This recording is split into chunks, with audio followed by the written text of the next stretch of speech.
Hello everybody, this is a mythical dragon. Welcome to the Dragon's Den. Pull up a seat and select a drink of your choice. Everything's there on the table for you, even water. Yes, water is essential, so it is there. Besides the point, hello! We're continuing on some unique histories here. This is the second last episode I'm doing for the podcast in regards to this kind of theme and break from the regular programming of sorts. And I picked another interesting lady to go through history with. Now, I was trying to stick into like a linear chronological historical path because I did the 1390s, then it was the 1500s, and I was going to keep going up that way. But someone caught my attention, and I decided to go back to the medieval times. So we are kind of time hopping around a little bit, but I promise you it's interesting, because today we're going to be talking about Queen Eleanor of Aquitaine. I don't know if I'm saying that right. Aquitaine. Could be many pronunciations of that word, but I'm just going to choose Aquitaine. And the reason why I picked her for this next little episode here, going through the article, of course, on History Extra, is because the article title is very interesting and it just intrigued me further. I haven't read through the entire thing.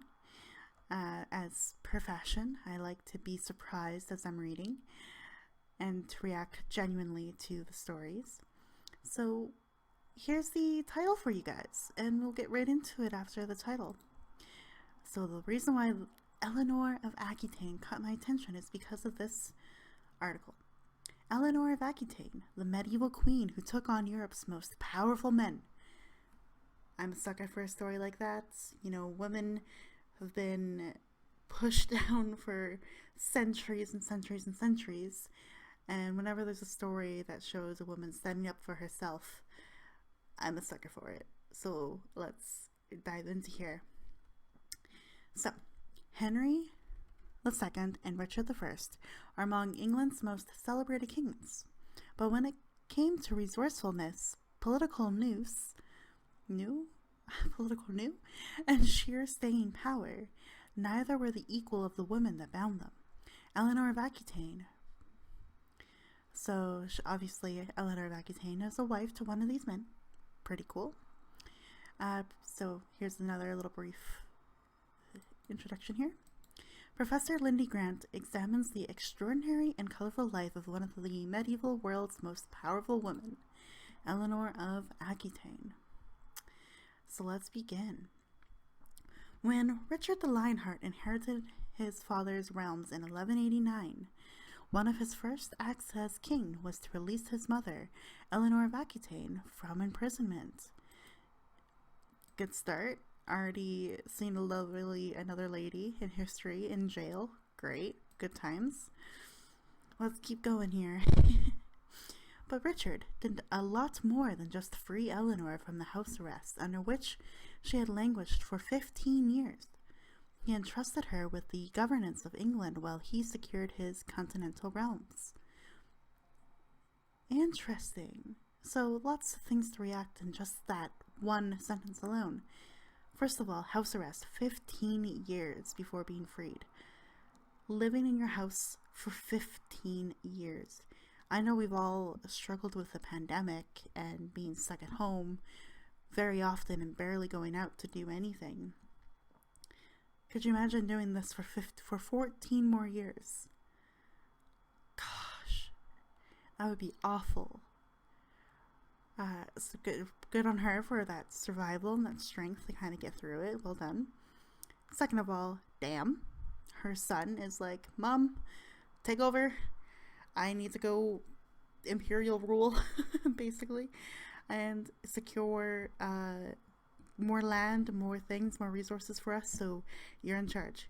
Go for it, Mom. Oh, that's so cool. I love it. That's really neat. Yeah, the governance of England while he secured his continental realms. I love it. That's so unique. It's just like, Mom, you go for it. Oh, okay. Let's keep going. I'm really amused immediately just within this first few paragraphs here. Oh, I love it. Okay. And so, The newly liberated Queen Mother was soon progressing around the kingdom with her regal court, judging cases and organizing the release of prisoners, a traditional demonstration of magnanimity by a new ruler. Sweet. The contrast between Richard and his immediate predecessor as king couldn't have been more stark, for it was Henry II, Richard's father, who had imprisoned Eleanor as a punishment for supporting their son's first rebellion against them. Right. Oh, family history here. So, Eleanor's husband, Henry II, imprisoned his wife, Eleanor, because she supported Richard's active rebellion against them. A lot of betrayal there in that family, I think. Richard going against his dad, which sounds like typical, like, family relationships, even back, almost 1,000 years ago. Nice to know that tradition is still upheld in many cases of society. But then also to have your wife go against you, too. I mean, isn't that a sign to just, stop? But no, not for power-hungry men in this world. Okay. While Henry locked Eleanor up, Richard gave her responsibility for his most prestigious territory at the delicate moment of the succession. So when Henry locked Eleanor up, Richard gave her responsibility for his most prestigious territory. Interesting. So who was this woman who could inspire such faith and such fear in two of the most formidable men to wear the English crown? No kidding. Her husband hated her and feared her for whatever she decided to do to support her son. And then Richard is in awe of her and respected that support and gave her so much responsibility. So it's really interesting, that sentence there, inspires such faith and such fear in two of the most formidable men to wear the English crown. I love it. That's so cool. I need to know more. I can't wait to learn more. So, Great Affairs of State is the next section of this article. Eleanor of Aquitane lived an extraordinarily long, colorful, and controversial life. One, to modernize at least, that has earned her a seat at medieval Europe's top table.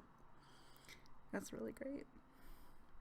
Her prominence can, to a large extent, be traced to her choice of husbands.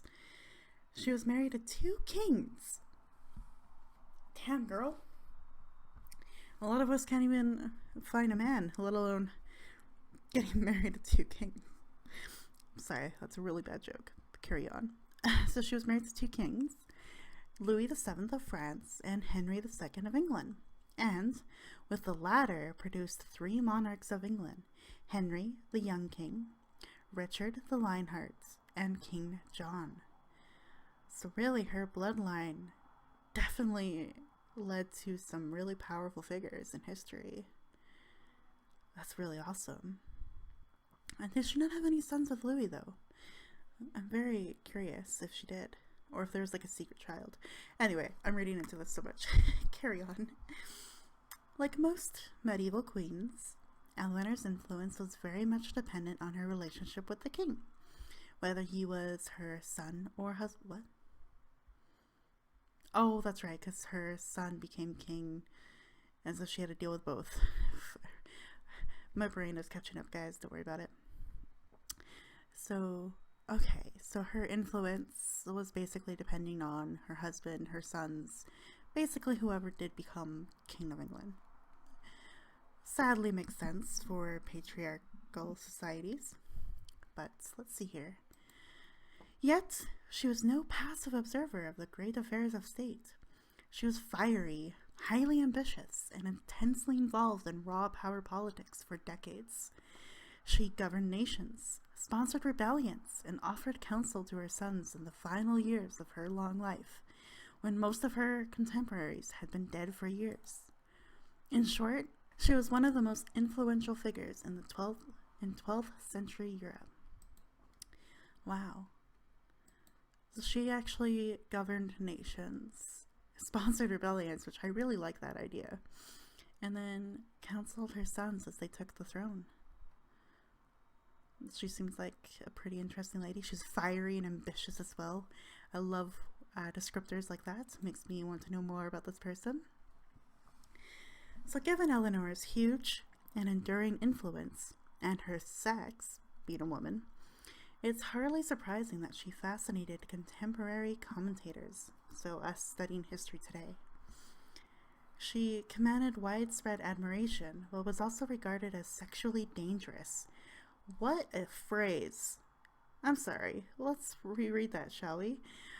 She commanded widespread admiration, but was also regarded as sexually dangerous, guys. Oh, she's a man-eater. Damn. Even attracting what is often called a black legend. What is a black legend? Do I want to know? I don't know. Let's see if they tell us. Her grandfather, Duke William IX of Aquitaine, was one of the first French poets to compose the possibly Islamic-influenced courtly love songs, so believed of the aristocracy. Perhaps this is what inspired the 13th century French chronicler, the Minstrel of Rhymes, to concoct an affair between Eleanor and the great Muslim leader Saladin. Huh. So wait a minute. Her grandfather, was a poet. That's beautiful. So he had a position, obviously. He was a duke. And he was a French poet that kind of wrote courtly love songs and must have passed that down to his children, to his granddaughter, and now there's this French chronicler in the 13th century, so the same time that she was alive, that wrote about a great love affair between Eleanor and the Muslim leader Saladin. Huh. Interesting. Sexually dangerous, widespread admiration, fiery, ambitious, and managed to live a long life. Let's keep diving into this. I need to know more. Oh, this next section here is an interesting title. It's called Scandalous Sister. I have one of those. Just kidding. I love you, Tabby. Eleanor of Aquitane was hardly a rags to riches story. She was born around 1122-1124 to Duke William X of Aquitaine, who, as he had no surviving sons, named her as the heiress to the duchy in 1137. On his deathbed, William commended Eleanor to the protection of his overlord, the King of France, who promptly married her off to his own son and heir. Oh, okay, so that makes sense. So she, basically, when her dad died, there was this kind of an arrangement where she needed to protect the King of France, because that was probably his job as well. And so, fulfilling that role, she had to marry that King Louis the 7th, I think it said, or 6th? Can't quite remember. So, interesting. So she basically got forced into this marriage as a partnership and as a promise to her father. So, cool. So yeah, who promptly married her off to his own son and heir. Almost immediately, the old king followed William to the grave, and his son became king as Louis VII. Eleanor, perhaps barely into her teens, was now Queen of France. Wow, so she was really young when all of this happened, like as a young girl. And his son's like only child? Maybe? Or maybe she's the oldest, but I don't know. Because yeah, he didn't have any sons, but she had her, so interesting. Okay. Anyway, so she's now Queen of France as a teenager. Congratulations. As a teenager, I was a quiet, nerdy kid reading books, and nothing has changed there, because I was reading about history back then, and I'm reading about history now. Solid. But let's keep going through here. It seems there's a little bit of a but coming in here, or however. Though Louis adored Eleanor, he ceded little power to her, often issuing charters for Aquitaine with no reference to his young wife. He was, however, susceptible to her influence. Ah, gotta love that. In 1141, the Count of Vermandois, a cousin of the king, married Eleanor's younger sister, Petronia. Okay, there we go. There's a younger sister. Interesting. There was a problem. The count was already married to a niece of the Count of Champagne. Oh shit. Oh, there's some drama in here. I love it. The marriage was bigamous, a crime for which the newlyweds were excommunicated. Ooh. Weird. Well, like, then why would the marriage go through unless the count did not disclose that he was already married and then tricked her? That's was often the case, I think, in some of these royal families and such. If that wasn't bad enough for Eleanor's reputation, Louis promptly invaded Champagne and inadvertently burned down a church at Vitry, along with the women and children who had taken refuge in it. Many assume that Eleanor heavily influenced the king's violent response. Oh. Okay, let's break this down a little bit. So, her younger sister got married to this count, did not know that the count was already married. He was from this area, from Champagne. So King Louis invaded Champagne and basically did a really horrendous act by killing the children and women in the church and in the area, the county. So a rough, really violent response that normally wouldn't be prompted necessarily from something like this, but people are thinking that Eleanor influenced the king with her anger maybe about what happened to her sister. Okay, piece it together there. Interesting. So now her reputation is getting worse in France. So she doesn't really have a lot of power. Louis basically has kept the influence to himself. Yet she had his ear, and now things are getting a little weird and people are reading between the lines. Got it. Solid. This was not the only area where sex and politics made for a toxic mix. What a sentence there. I think that is very relatable to even today's world, isn't it? Sex and politics made for a toxic mix. Yep. Eleanor failed to provide Louis VII with an heir, the most important duty of the queen. The writer of A Life of Saint Bernard of Clairvaux claimed Eleanor sought the advice of the austere and unworldly Cistercian abbot as to how she might give birth to a son. Bernard advised her to pray and to make peace between her husband and the Count of Champagne. It wasn't long before Eleanor gave birth to her first child, but it was a daughter, not the desired son and heir. Okay, so she did have a child with Louis, but it was not the son. And what advice to give? You need to come to peace with the past, with the Count and what he did to your sister. You need to pray, and that should give you a son. It's interesting. It's not an awful idea. I know that people who practice faith often will try to repent their sins and ask for forgiveness and find peace before they make a big decision. But obviously it didn't work, so maybe she just didn't do enough, potentially. It's interesting. So she didn't have a son. She had a daughter.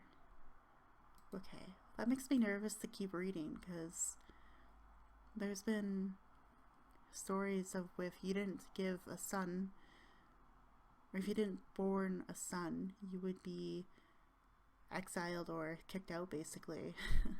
And your kid could even be killed or captured, or just no title given to them. So I'm a little nervous to keep reading, but I'm pretty interested anyway to see what happens. Okay. They didn't really say a year for this, but it jumps to 1144 now. So in 1144, the Christian state of Edessa fell to Muslim forces and the Pope called for a new crusade. Louis VII was quick to take the cross. When he set off in April 1147, he was accompanied by Eleanor and other ladies of the court. Why would you... Never mind. I was going to ask a really dumb question. Why would you bring ladies on a crusade with you? And then I realized that men have needs, and it would be good to have them there. Got it. There was some contemporary criticism of the way that women and non-combatants slow the crusading army's pace. There's the other side to that. Yes, men have needs, but obviously it could affect the progress of a crusade. Yep. But the crusades were never just military enterprises. They were regarded as pilgrimages, and both Eleanor and Louis felt the need for penance. Huh. Okay, the crusade was a disaster. Sounds about right. You've got distractions everywhere, and they're looking to pilgrimage, looking to pilgrim, to scavenge, to take, basically, for penance. The Turks decimated Louis and Eleanor's army in Asia Minor, and when the couple reached the court of Eleanor's uncle, Raymond, Prince of Antioch, trouble broke out again. Raymond wanted to concentrate on retaking Edessa. Louis insisted that they should march on to the Holy Land. Eleanor's decision to support her uncle in the dispute made the fault lines in her marriage with Louis all too clear. Makes sense. She sided with her uncle over her husband. Husband gets angry. That's pretty common. It's kind of like typical marriages. If you agree with your family over your husband, there's going to be conflict. If you agree over your partner over your family, there's conflict. So that's pretty understandable. Right. So I wonder how he reacts, because that would be a rough one to even deal with, even nowadays. Louis was furious. There we go. That answers that question. Louis was furious and forced his wife to come with him. Rumors were soon spreading that Eleanor and her uncle had flirted outrageously, leaving Louis overcome with jealousy. Soon, relations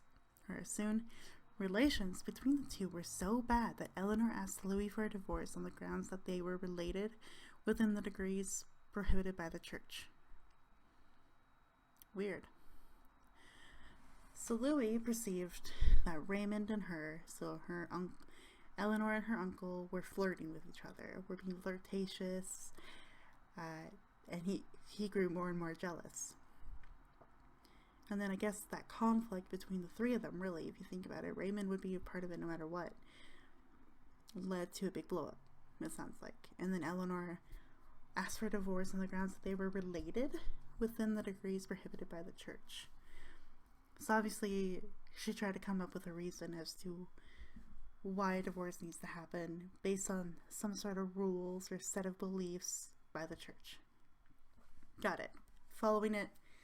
Moving forward. In 1149, 5 years later, so that took a long time for them to deal with it. 5 years. Yikes. In 1149, Louis and Eleanor returned to France via Rome. The Pope, Eugenius III, did his best to reconcile the king and queen. According to John of Salisbury's racy history of the papal court, the Pope more or less tucked them into bed together. Right.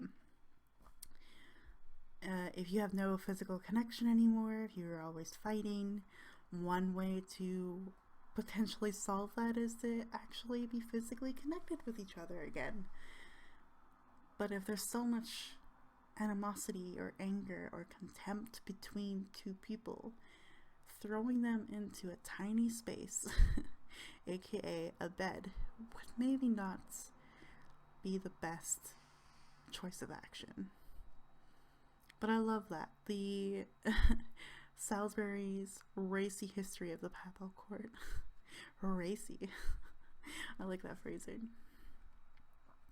But the marriage was irretrievable. 15 years had produced nothing more useful than 2 daughters. Hey, I mean, I can't be all like, hey, how dare you, daughters are useful, but in this time period, he needed a son. So that's unfortunate. Eleanor had first suggested divorce. Why did I say it that way? Eleanor had first suggested divorce. It was Louis who now pursued it.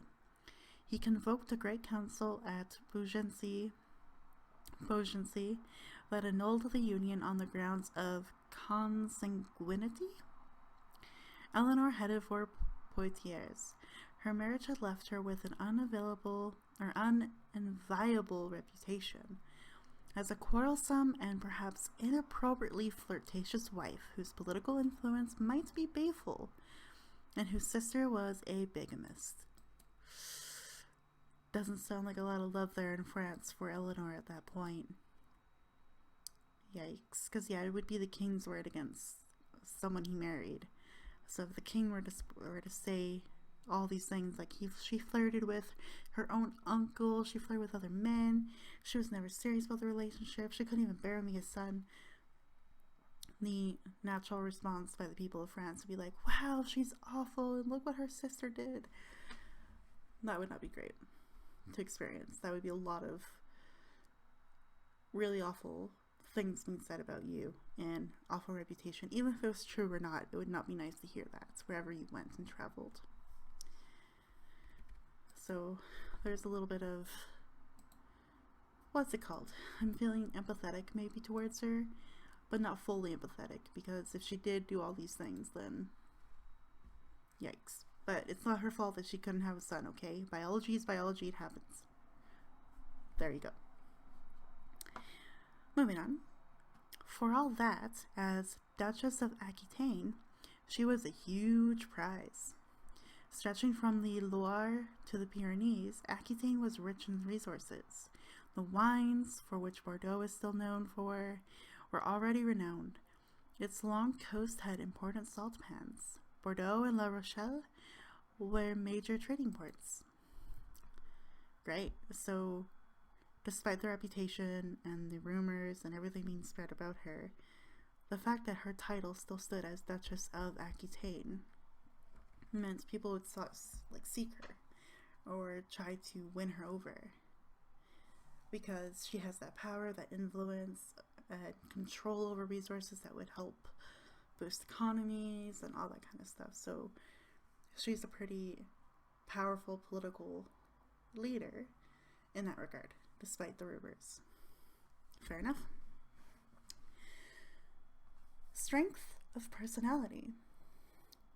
Marriage was in Eleanor's interest too. She was conscious of her lineage, and she needed to provide a male heir to succeed her as Duke of Aquitaine. She seems to have made her own choice. Henry, the young Duke of Normandy and Count of Anjou, who had come to Louis's court in August 1151. Okay, so she's already got interest in little Henry. Little Henry, that sounds weird. Anyway, she sent for him as soon as she reached safety in Poitiers, and in May 1152, they were married in Poitiers Cathedral. Louis, as overlord of both Eleanor and Duke Henry, tried to prevent the marriage and to hold on to the Duchy of Aquitaine, but he lacked the military resources to do either. Which makes sense. So of course he's going to try to stop it. He wants to hold on to any power and influence over her because of what she stood for in her title as Duchy and as Duchess. But yeah, his resources would have been tapped out if he had to go down and deal with a potential Muslim forces and invasions and things like that. If all of his forces were down there dealing with that conflict, there would be nothing left to send to a city in France to stop a wedding. It's a little ridiculous, but it was the medieval times. Alright.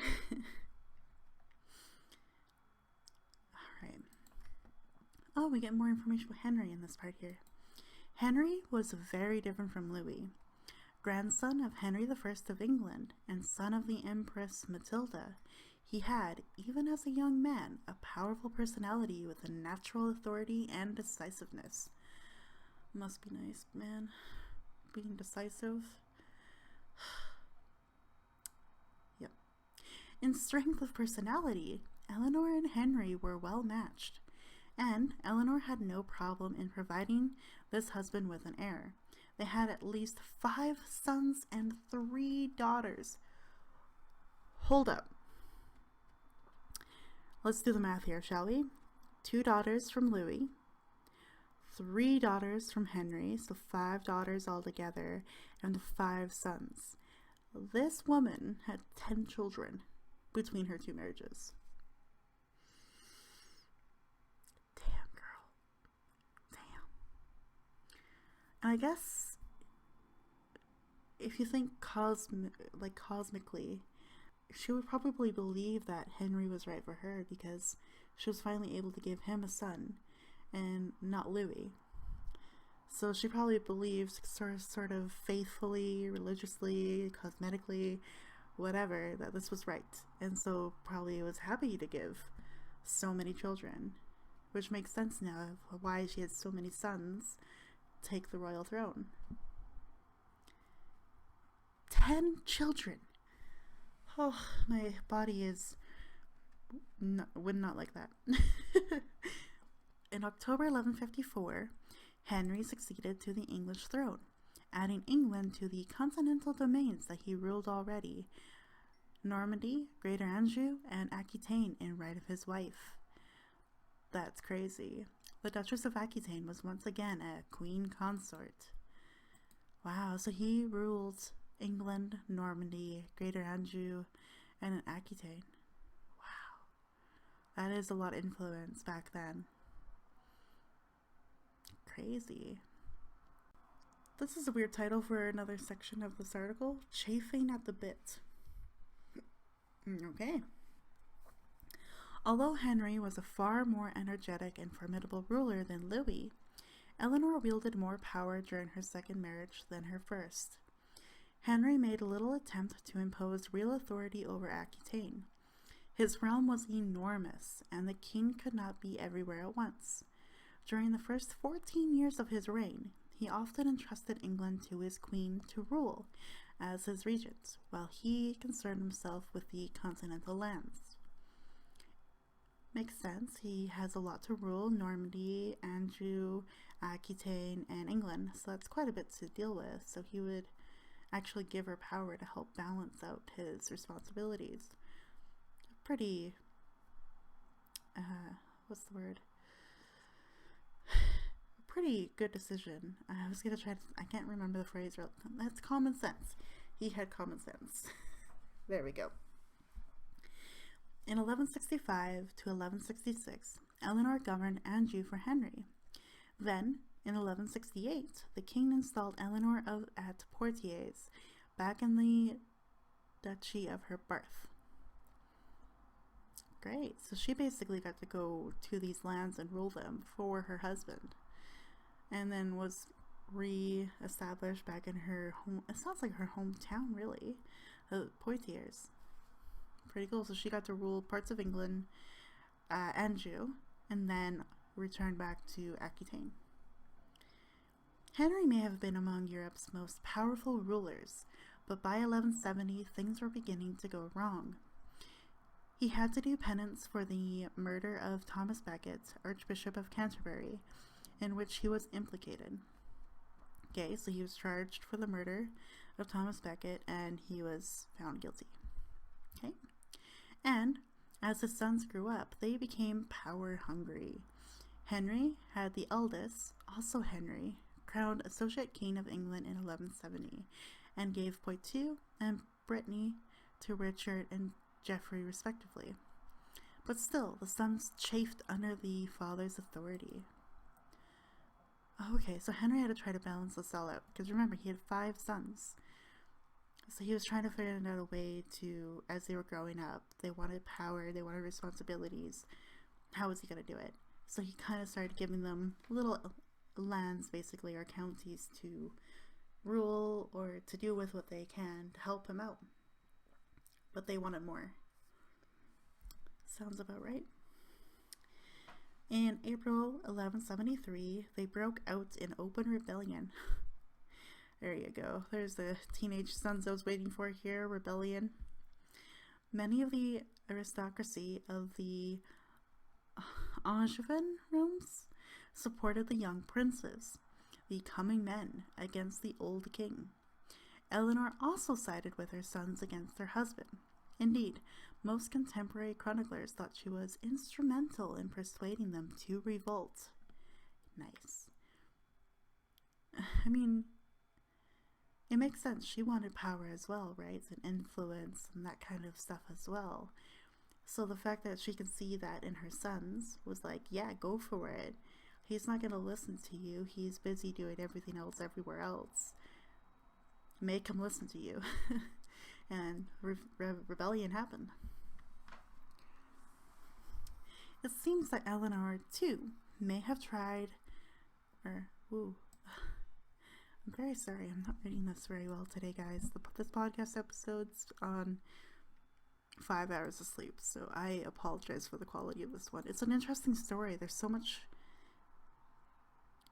betrayal and need of rule and dominance in the story that it's like, okay, I gotta really think about what's all happening here and piece it all together for you guys to make sure it makes sense. So let's try that again. It seems that Eleanor, too, may have tired of Henry's authoritarian ways. She probably wanted more freedom to rule Aquitaine. Perhaps she resented her husband's many and increasing infidelities. So he was a player as well, a little bit. So betrayal in many cases there. She was from Aquitaine, wanted the control over her own domain, didn't really have the full control of it, wanted it. Plus her husband was cheating on her. Of course, that would cause a lot of, again, resentment, contempt, animosity. So undoubtedly, she begrudged his sidelining of her as queen. Yeah, she wouldn't openly say it, but she was quietly like, this is not cool. Whatever her motivation, it was the greatest mistake of her life, for she was captured by Henry's forces as she tried to escape from Poitou to the French court. Why would she escape to the court? Maybe to try to get divorced? Interesting. Many had assumed that Henry was finished. As it turned out, this was far from the case. But the old king did not humiliate his sons in victory. He came to terms with them, and they maintained an uneasy peace until the late 1180s. Okay, so the rebellion happened. The boys spoke out. They kind of fought and tussled a little bit, but they reached some sort of terms of agreement, and they had uneasy peace. So there's definitely that kind of animosity, but like, okay, Dad, we got you, we listened, thank you for this, but you still have our mom captured, like, let her go. So there's that probably dynamic between the family there. But he did not forgive the treachery of his queen. Eleanor spent the rest of his reign as his prisoner. She was kept under house arrest in inappropriate luxury. Occasionally, Henry brought her to play the queenly role at one of his great courtly gatherings, but mainly, she was kept far from the court. Politically, she was impotent. These must have been the most frustrating years of her life. Yeah, absolutely. Being trapped in a house by a man, first of all, wow. But then being forced to make appearances, even if she didn't want to. That's not a very healthy situation at all. Richard's accession in 1189 changed that. The effortless authority with which Eleanor secured the kingdom for her son reflects her political acumen and her considerable experience as a ruler. Eleanor held the great Angevin realm together when Richard was captured by Duke Leopold of Austria while returning from crusade in 1192. As Richard endured captivity, his younger brother John plotted with the new King of France, Philip Augustus, to take the throne, until Eleanor arrived back in England and dealt with him. Haha, that's hilarious. So she's like, nope, sorry John, I love you, you're my kid, but this is Richard's time to rule. It's not your time to rule. I love that. She raised the huge sum of 150,000 marks for Richard's ransom and negotiated her son's release, demanding help from the Pope in a letter from Eleanor, by the wrath of God, Queen of England. Richard demonstrated his gratitude through the prominent role that he gave his mother at the coronation that marked his return in 1194. Great. So she basically stood up, was like, no, he's the eldest, this is how it works, this is how we need to do the system. John, no.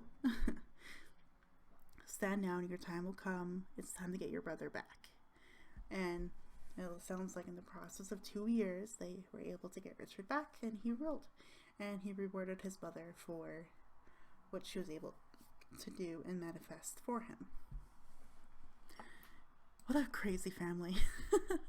This almost sounds a little too Kardashian for me, but it's her influence between all these men are kind of interesting.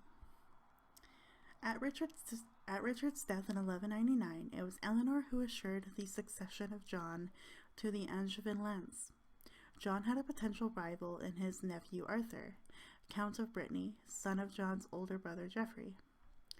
That's a lot of people's names there, but basically he had a nephew, and he wanted the throne. Cool. But Richard had left his realm to John on his deathbed, and Eleanor supported his decision, rallying support for John in Anjou and Normandy. So look at that. So she's, like I basically said, John, it's not your term yet. Show us and prove it to us that you can be king, and you'll get it one day. Sure enough, that's exactly what he did, and what she did.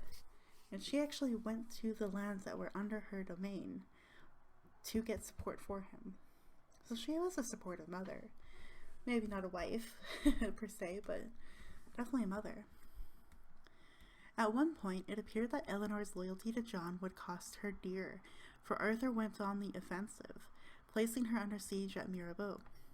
But Eleanor was rescued by her son, who executed a brilliant forced march to save her.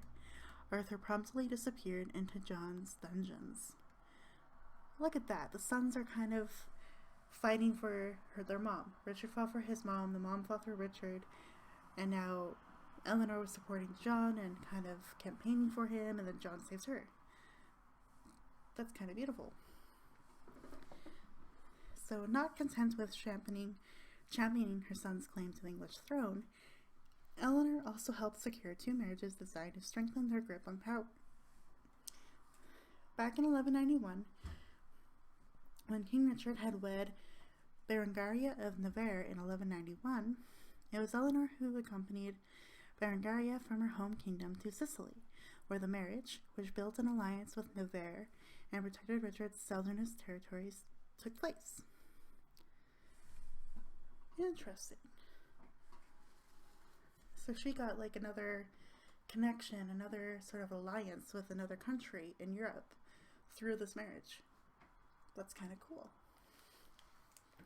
Not content with championing her son's claims to the English throne, Eleanor also helped secure 2 marriages designed to strengthen their grip on power. Yeah, so again with like the alliance with Navarre, so another kind of region that she sort of brought under their reign. Well, not completely, like didn't conquer it, but basically had an alliance with that they could work together through the marriage of her son to Berengaria. That's a really interesting, kind of beautiful name. So that's really cool. They're able to get some influence there to help protect the southernmost territories for Richard. Let's see what else Eleanor has done here. She must have some sort of charisma or just a really good influence and just really direct approach to these things to have all of this happen for her sons, and of course their rule, their reign. Eleanor also played a starring role in the negotiations that would lead to a marriage linking King John's England with Philip Augustus's France. Believe it or not, guys, in history, England and France worked together. Fun fact right there. In the year 1200, as part of a treaty between the two nations, Philip insisted on the marriage of his own heir, the future Louis VIII, to one of John's nieces, a daughter of the King of Castile. Lenise would be, as one chronicler put it, in her own person the guarantee of peace. Okay, so by being who she is, how she's related to John of England, and her marriage to this Louis in France, she'd be the person of peace, the symbol and the representation of peace between the two countries. That's a pretty big role there. That's a lot to put on one person's shoulders. Since John had no direct heir at the time, it was a marriage on which the future of the Angevin realm might turn.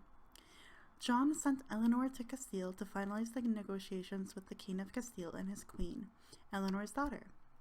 There, Eleanor chose the most suitable of her granddaughters, and then accompanied her back across the Pyrenees and up through Aquitaine. Doubtless she acquainted the 12-year-old with the political vortex into which she would be thrown. She had chosen well. Blanche of Castile turned out to be one of the greatest queens of the Middle Ages, a woman whose appetite and aptitude for holding power was equal to Eleanor's.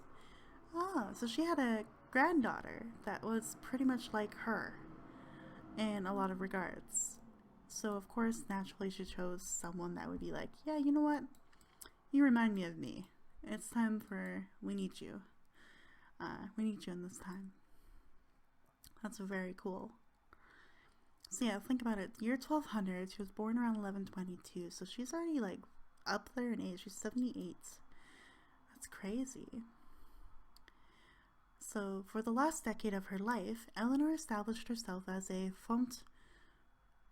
that's a really French word, a fonfraude, a distinguished nunnery on the border of Anjou and Poitou. She did not become a nun, but lived in her own house within the precinct of the abbey. Henry lay buried in the nuns' choir. Richard had ordered his own burial there, and when he died, Eleanor brought his body to the abbey she now regarded as her home. Soon her daughter Joanna joined her father and brother in what was fast becoming a family mausoleum. Oh, so that's where she decided to kind of retire, basically, is in a place where she had buried and kept her children and her husband.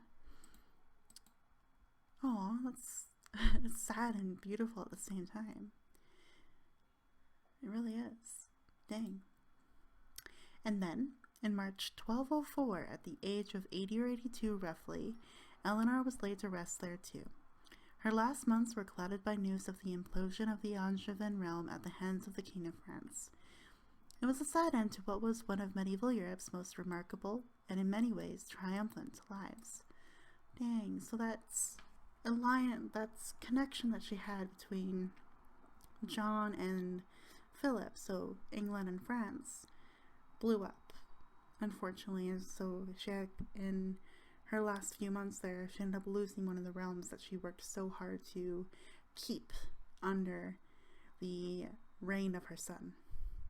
A sad way to go, but she did so much if you think about it. Let's quickly go through a recap here. So Eleanor was born, she's from France, from the Aquitaine region, became the Duchess of the Aquitaine region because her father never bore a son but decided to name her a duchess despite not being a son or a proper heir.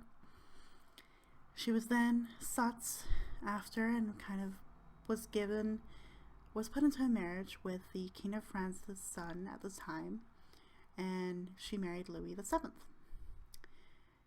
Shortly after, Louis VII became King of France, and then things kind of blew up in their relationship. She only had daughters with him and never had any sons. That was a sour point in their relationship. Louis VII basically called her very flirtatious and adulterous almost because of her relationship between her and her uncle. Things really fell apart. They couldn't decide on what to do when it came to the Muslim forces coming up into France to, contend with them. And that, again, was another big sour point. They got divorced, and because she still was the Duchess of Aquitaine at that time, she was sought after by many suitors, it sounds like, and luckily enough, she knew who she wanted to be with after the divorce. She had a guy in her mind and picked Henry. Between the two of them, they seem to have ruled England, Normandy, Aquitaine, and the Anjou really, really well over the years. But then they had a lot of children. She had 8 kids with Henry, 2 with Louis, 10 kids. The sons she gave birth to, the 5 of them, were power hungry and wanted more. And they started a rebellion. She kind of supported them because she was getting tired of Henry not really giving her more influence or power herself. Then she got captured by Henry and he kept her as a prisoner. She thought she was treacherous and caused treachery, basically, in his life. She remained a prisoner under her husband's rule for 15 years in house arrest until he passed on and Richard got her out of that imprisonment. It was then Richard became king of England and these other regions, and Eleanor supported him throughout that entire time. Throughout that, unfortunately, Richard got captured at one point during a conquest, it sounds like, and Eleanor had to step in as both queen and mother in regards to his younger brother John trying to step up and take over Richard's position, because obviously he was not there and he wasn't ruling.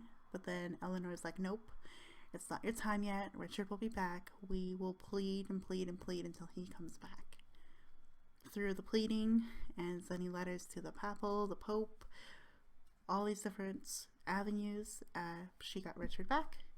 He ruled on and she supported him and even formed an alliance between a region called Navarre in France, and basically he was in a really good position with Anjou, the Angevine region, Navarre, all these places.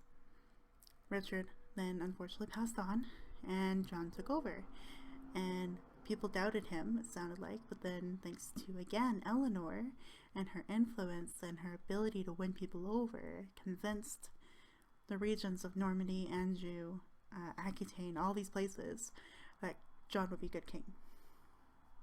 And then John became king. And it sounds like they fiercely protected each other right till the end of her life and John's life. So, a very crazy family story if you think about it. But really remarkable that despite, always being put down or always not really getting what she needed or wanted and being thrown into the worst reputation ever, she still lived a long, long life and helped her sons out. I think how I'm reading this story is she may have not been super loyal or great to her husbands. It sounds like there's a bit of iffiness there between her love for them and the content they had as it grew and grew and grew.